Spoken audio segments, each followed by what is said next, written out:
कि जिस संधारित्र की प्लेटें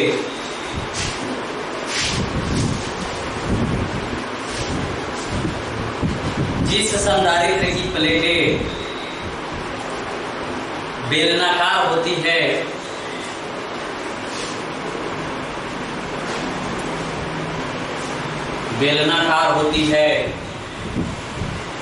ऐसे संधारित्र को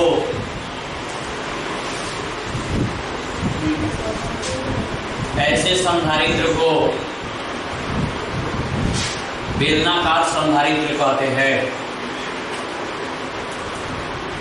ऐसे संधारित्र को बेलनाकार संधारित्र कहते हैं।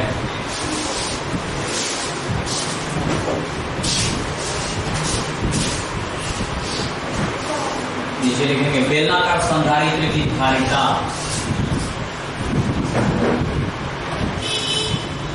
बेलनाकार संधारित्र की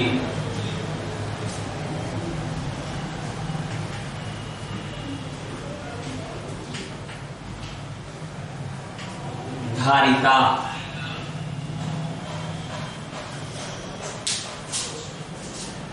देखिए बेलनाकार संधारित्र की धारिता में हम चित्र बनाएंगे बेलनाकार संधारित्र का, इसके बाद उसके चित्र के बारे में लिखेंगे, फिर व्यंजक प्राप्त करेंगे। तो बेलनाकार संधारित्र में एक खोखला बेलन होता है।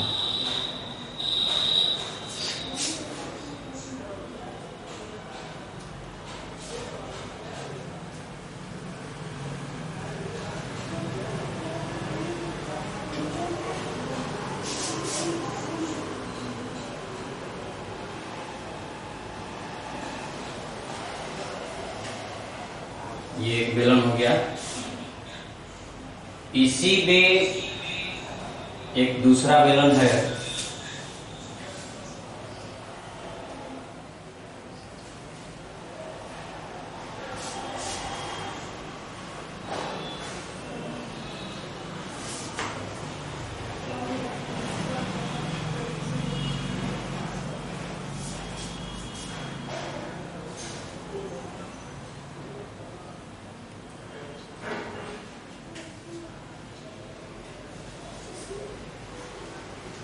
आंतरिक बेलन ए को बोलेंगे, आंतरिक बेलन को हम बोलेंगे ए और बाह्य बेलन को बी बोलते हैं। और चित्र के मुताबिक यहां बिंदु ओ रखते हैं, ओ से स्मॉल आर दूरी पर, ओ से स्मॉल आर दूरी पर एक बिंदु पी है, ओ से स्मॉल आर दूरी पर एक बिंदु पी है, जहां हमें संधारित्र की धारिता का व्यंजक ज्ञात करना है। चित्र बना लीजिए और ये जो आंतरिक बेलन ए है, इसकी त्रिज्या को हम स्मॉल, आंतरिक बेलन जो कैपिटल ए है उसके त्रिज्या को हम स्मॉल ए बोलेंगे, और बाह्य बेलन जो कैपिटल बी है उसकी त्रिज्या को हम स्मॉल बी कहेंगे। ठीक है, अब हमें चित्र के बारे में लिखना है, तो पहले चित्र बना लेंगे। चलिए नोट करते हैं चित्र के बारे में। देखिए मान लिया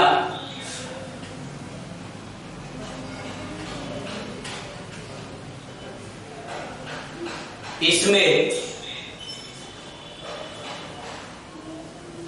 ए तथा बी दो, ए तथा बी दो समाक्षीय,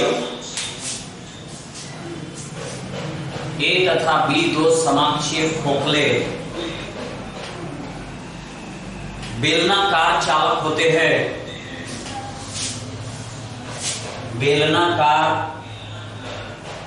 चालक होते हैं,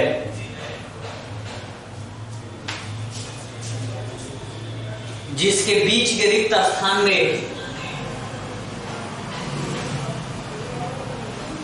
जिसके बीच के रिक्त स्थान में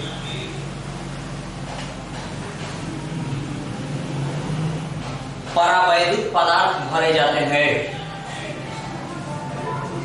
परावैद्युत पदार्थ भरे जाते हैं। बाह्य बेलन का संबंध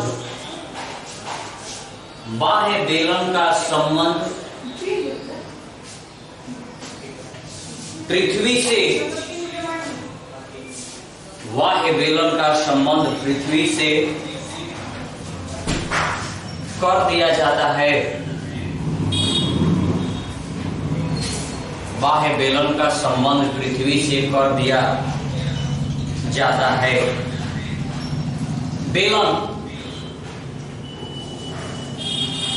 बेलन कैपिटल ए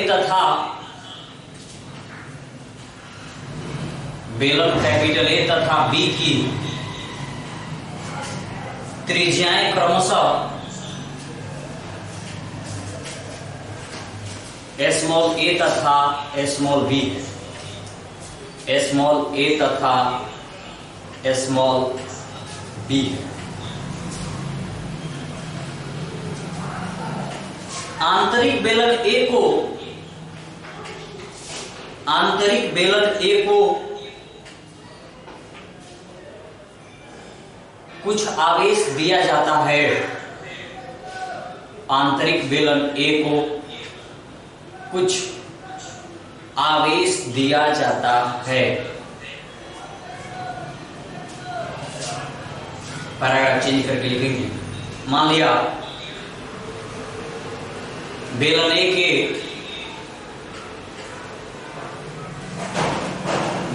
के प्रति एकांक लंबाई पर, बेलन ए के प्रति एकांक लंबाई पर आवेश लैम्ब्डा कूलाम प्रति मीटर हो, लैम्ब्डा कूलाम प्रति मीटर हो, जिससे प्रेरण द्वारा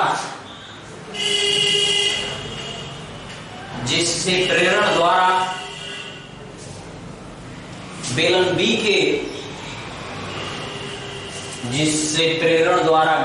के आंतरिक पृष्ठ पर माइनस लैम्ब्डा, बेलन बी के आंतरिक पृष्ठ पर माइनस लैम्ब्डा तथा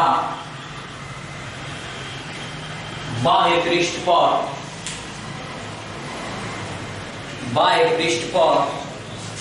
प्लस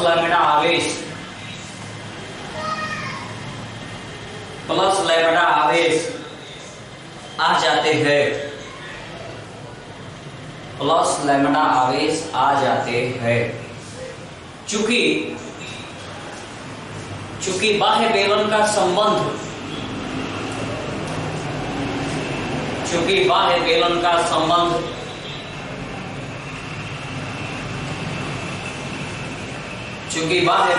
संबंध पृथ्वी से होता है,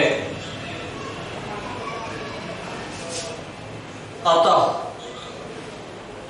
समस्त धनावेश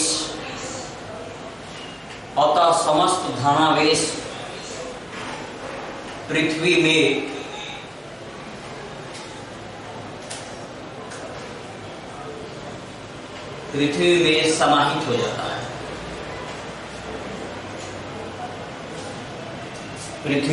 समाहित हो जाता है। बेलन के पैराग्राफ चेंज करके, बेलन के अक्ष के बिंदु O से,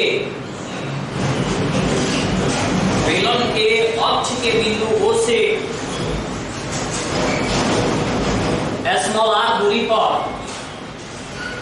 बेलन के अक्ष के बिंदु O से स्मॉल r दूरी पर एक बिंदु P है, जहां विद्युत क्षेत्र की तीव्रता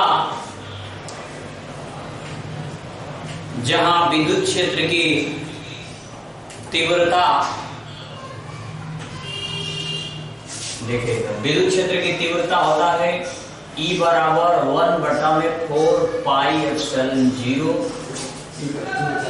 2 लैम्ब्डा बटा में R, 2 2 लैम्बडा बटा में आर होता है। ये हमारा समीकरण नंबर 1 हो गया। इसके पहले हम अभी जो लिखे हैं उस बात को समझेंगे, क्या क्या लिखे हैं आप। तो देखिए हम क्या लिखे हैं इसमें। आप लिखे हैं कि 2 समाक्षीय खोखला बेलन है, ए और बी। ए और बी 2 समाक्षीय यानी एक ही अक्ष पर 2 खोखले बेलन है, ए और बी। बेलन ए की त्रिज्या स्मॉल ए और बेलन बी की त्रिज्या स्मॉल बी है। अब इसमें यह कहा गया कि बेलन ए पर कुछ आवेश दिया जाता है और यह आवेश बेलन बी पर प्रेरण होता है और प्रेरित होकर के यहाँ जो धनावेश है बेलन बी पर जब प्रेरित होता है तो बेलन बी के आंतरिक पृष्ठ पर माइनस आवेश कर देता है। यानी बेलन पर जो आवेश है वो लैम्बडा आवेश दिया गया है। तो कहा गया कि बेलन ए के जो पृष्ठ पर आवेश है वह प्लस लैम्बडा आवेश है, जबकि प्रेरण द्वारा बेलन बी के आंतरिक पृष्ठ पर जो आवेश आया है वह माइनस लैम्बडा आवेश हो जाएगा। अब बेलन बी के आंतरिक पृष्ठ पर माइनस लैम्बडा आवेश है और बाह्य पृष्ठ पर बेलन बी के बाह्य पृष्ठ पर यही आवेश प्लस लैम्बडा आवेश हो जाएगा प्रेरण द्वारा। और चूंकि बाह्य बेलन का संबंध जो है पृथ्वी से होता है, बाह्य बेलन का संबंध किससे है? पृथ्वी से। संधारित्र में आपको हमने बताया है कि जो पहला प्लेट होता है उसे हम कुछ आवेश देते हैं, जबकि जो दूसरा प्लेट होता है उसे भूद्रित कर दिया जाता है, अर्थिंग कर दिया जाता है, अर्थात पृथ्वी से जोड़ दिया जाता है। तो कहा गया कि पहला प्लेट को जब प्लस लैम्बडा आवेश दिया जाता है तो प्रेरण द्वारा बेलन बी के आंतरिक पृष्ठ पर माइनस लैम्बडा आवेश हो जाता है और फिर प्रेरण द्वारा बेलन बी के ही बाह्य पृष्ठ पर प्लस लैम्बडा आवेश हो जाता है। चूंकि बाह्य पृष्ठ बेलन बी को भूद्रित किया गया रहता है, पृथ्वी से जोड़ा गया रहता है, इसलिए समस्त धनावेश जो है पृथ्वी में समाहित हो जाता है। अब कहा गया कि बेलन के ये जो अक्ष है, अक्ष पर बिंदु O है और बिंदु O से स्मॉल r दूरी पर एक बिंदु P है और इसी बिंदु पर हमने विद्युत क्षेत्र की तीव्रता का मान निकाला है। विद्युत क्षेत्र की तीव्रता का सूत्र होता है E बराबर 1/4πε0 और 2 लैम्बडा बटा में r। लैम्बडा इसलिए लिखा गया क्योंकि यहाँ पर रैखिक आवेश घनत्व लैम्बडा है, तो लैम्बडा वाला फार्मूला चाहिए विद्युत क्षेत्र की तीव्रता के लिए। तो यहाँ विद्युत क्षेत्र की तीव्रता रैखिक आवेश घनत्व के रूप में E = 1/4πε0 और 2 लैम्बडा बटा में r। और इसके नीचे हम लिखेंगे चूंकि बिंदु P पर देखते रहिएगा, बिंदु P पर विद्युत विभव, बिंदु P पर विद्युत विभव, तो बिंदु P पर विद्युत विभव E बराबर E के रूप में लिखते हैं, E बराबर हो जाएगा -dV बटा में dx के रूप में एक सूत्र आता है। E बराबर विद्युत क्षेत्र की तीव्रता के रूप का ये सूत्र है, E बराबर -dV बटा में dx होता है। लेकिन यहाँ जो x है वो दूरी को दर्शाता है, तो हम x नहीं बल्कि r लिखेंगे क्योंकि यहाँ बिंदु O से P तक की दूरी जो है वो स्मॉल r दिया गया है। तो यहाँ हम लिखे E बराबर -dV बटा में dr। तो dV ये E इधर कर देंगे -E × dr होगा। E का मान समीकरण 1 से लिखेंगे तो dV 1/4πε0 और ये माइनस है तो -2 लैम्बडा बटा में r × dr, ये विभव का मान है। अब कहेंगे अतः बेलन A तथा B के बीच का विभव, बेलन A और B के बीच का विभव कितना होगा? विभव भी, B का मान निकालेंगे। तो जब बेलन ए और बी के बीच का विभव निकालना है तो इसी समीकरण को, ये जो समीकरण आया है, इसे हम समाकलित कर देंगे। कहां से कहां तक? तो स्मॉल ए से लेकर के स्मॉल बी तक। तो समाकलन के रूप में लिखेंगे dv इज इक्वल टू समाकलन ए, लोअर लिमिट ए हो गया, अपर लिमिट बी, -1 बटा में 4 पाई एप्सिलॉन 0 टू लैम्डा बटा में r इंटू डी। इसे हम समाकलित करेंगे। तो माइनस और जो भी अचर राशि है उसे हम बाहर निकाल देंगे। तो बाहर निकालेंगे, dv का समाकलन v हो जाएगा, v इज इक्वल टू ये -2 लैम्डा बाहर हो गया और 4 पाई एप्सिलॉन 0 बाहर निकल गया। समाकलन लोअर लिमिट ए, अपर लिमिट बी और 1/r इंटू dr बच गया। 1/r का समाकलन होता है लॉग। तो लॉग के रूप में v इज इक्वल टू इस 2 से इस 4 को कटा दीजिएगा तो माइनस लैम्डा बटा में 2 पाई एप्सिलॉन 0 हो जाएगा ये।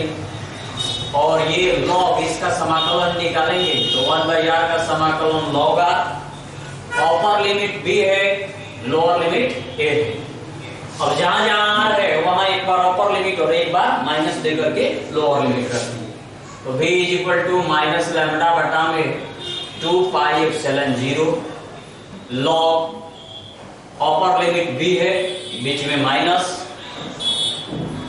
और लोअर लिमिट a है तो यहां लॉग ये कर देंगे।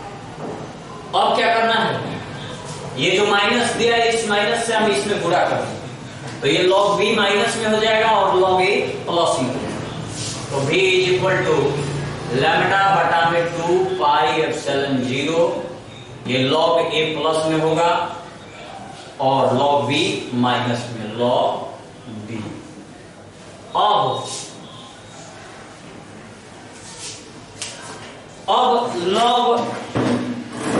log m माइनस n का एक सूत्र होता है, log a माइनस b है, log a माइनस b दिया गया है। तो v is equal to lambda बटा में 2 पाई एप्सिलॉन 0, लैम्डा बटा में 2 pi epsilon 0। log a minus b का सूत्र है तो इसका सूत्र हो जाएगा log a minus b। log a minus b है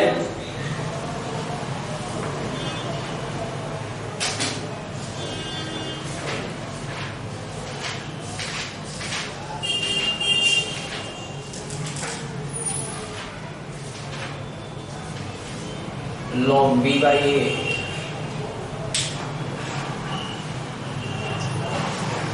एक मिनट रुकेंगे, log b बाई a ठीक है।